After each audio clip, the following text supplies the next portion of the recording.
한 주 동안도 평안하셨습니까? 벌써 2권, 9관을 할 차례가 되었습니다.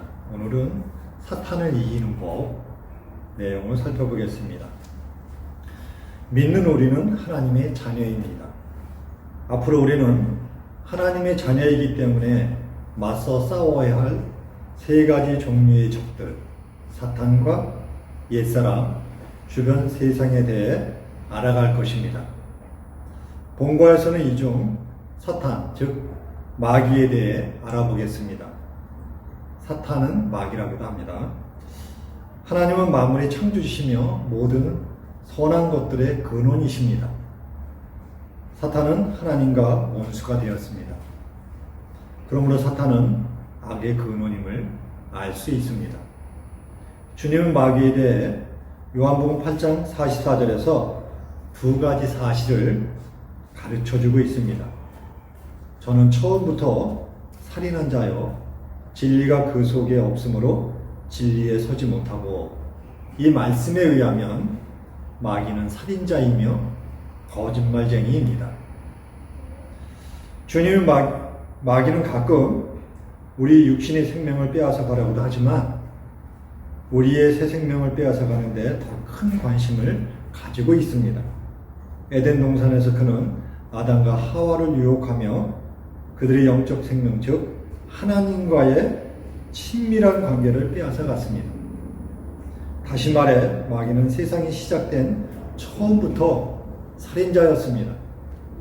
처음 그리스도를 믿고 하나님으로부터 영적 생명을 받음으로써 우리는 하나님의 자녀가 되었습니다.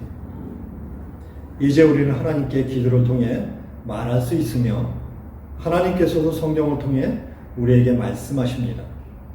이 영적 생명을 마귀는 결코 빼앗아갈 수 없습니다. 그러나 그는 우리를 시험하고 하나님과 우리 관계를 파괴시키기 위해 온갖 애를 쓰고 있습니다. 마귀는 우리가 악을 행하고 하나님의 뜻에 어긋나는 일을 하도록 유혹합니다. 우리가 유혹에 빠져 죄를 범하면 죄책감으로 인해 하나님으로부터 멀어진 것처럼 느낀다는 것을 마귀는 잘 알고 있습니다. 우리가 시험에 빠졌다고 해서 우리가 더 이상 하나님의 자녀가 아닌 것도 아니며 하나님께서 우리를 떠나시는 것도 아닙니다. 그러나 우리가 죄를 지으면 우리와 하나님과의 관계에 죄의 먹구름이 끼게 됩니다. 다행스럽게도 하나님께서는 이 문제에 대한 해결책을 요한일서 1장 9절에 다음과 같이 주셨습니다. 만일 우리가 우리 죄를 자백하면 그는 미쁘시고 의로우사 우리 죄를 사하시며 우리를 모든 불의에서 깨끗하게 하실 것이요. 우리가 만일 죄를 범했다면 진심으로 죄를 고백하고 용서를 구하며 시험을 극복할 수 있도록 성령님의 도우심을 구하면 됩니다.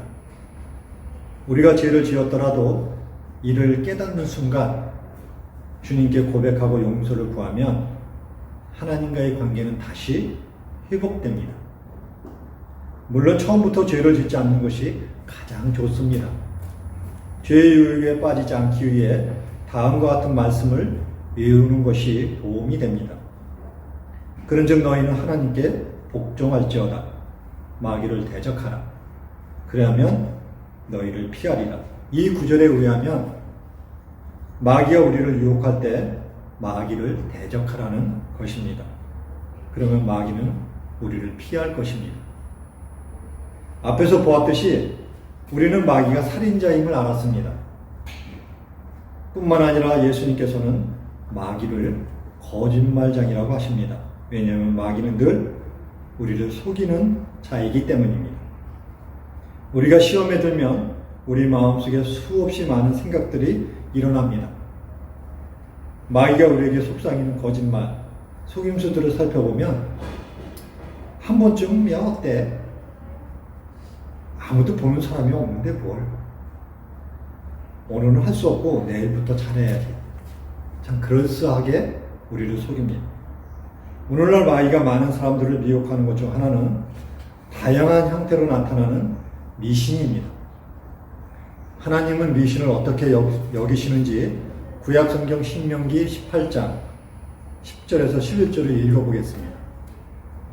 그의 아들이나 딸을 불 가운데로 지나게 하는 자나 전쟁이나 길흉을 말하는 자나 요술하는 자나 무당이나 진언자나 신접자나 박수나 초혼자를 너희 가운데서 용납하지 말라.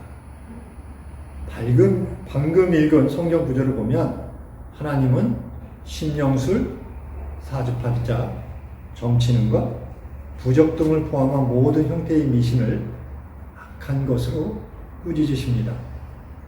하나님께서 이러한 미신적 행위를 혐오스러운 것으로 규정하고 계심을 볼 수 있습니다. 야고보서 4장 7절 말씀을 다시 한번 읽어보겠습니다. 그런즉 너희는 하나님께 복종할지어다. 마귀를 대적하라. 그러면 너희를 피하리라. 이 구절에 의하면 마귀를 효과적으로 대적하기 위해 먼저 해야 할 일은 하나님께 복종해야 한다는 것입니다. 많은 사람들이 저지르는 잘못은 하나님께 먼저 복종하지 않은 채 마귀를 대적하려고 하는 것입니다. 이럴 경우 실패할 수밖에 없습니다. 하나님께 복종한다는 말은 다른 무엇보다 모든 일에서 하나님의 뜻을 구하고 행하는 것을 뜻합니다. 즉 야고보서 4장 7절 말씀에 의하면 우리가 하나님께 복종하고 마귀를 대적할 때 마귀가 우리를 피한다는 것입니다. 왜냐하면 우리는 주 예수 그리스도를 영접함으로써 우리의 삶 속에 성령님을 모시고 있기 때문입니다. 예수님은 우리의 주인이십니다.